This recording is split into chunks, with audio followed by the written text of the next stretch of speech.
Earlier in season 4 of Attack on Titan, we saw how the original Titan Ymir walked into a tree, fell into some water, and then this weird organism thing attached itself to her, and then Titan stuff happened. We then learned in the last episode that this thing is supposedly from the beginning of creation, was the thing which survived while everything else in creation kept coming in and out of existence.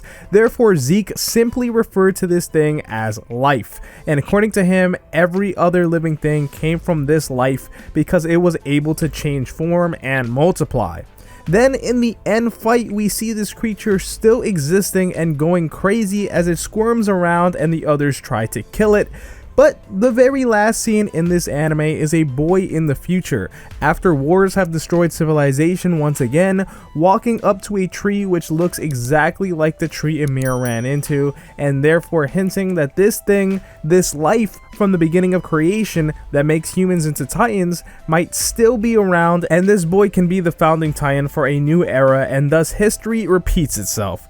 There are people who say they can actually see one of these things in this scene, but that's really their eyes playing tricks on them because there isn't one in this scene. It's just not there. You're just kind of seeing colors and just thinking you see it, but there really isn't one of these things here. So people have also come up with a theory that maybe this is the opposite of history repeating itself, and it's to show that instead of a slave like Ymir running into this and becoming a Titan, it's actually a boy who is free and able to see this tree and not become a Titan, and therefore Eren's plan actually had more to it than what we actually thought.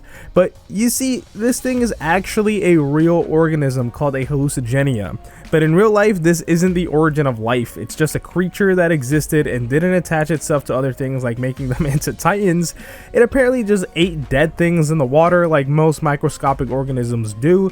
But we see in real life there wasn't just one of these hallucigenia. It was an entire species of microscopic organism. So perhaps in the world of Attack on Titan, there wasn't only one of them either, and it too was simply a species that apparently everything in that universe came from. Or maybe there was only one and it just survived that ending scene with that battle. But either way, it looks like this world may just get more Titans after the ending of this anime.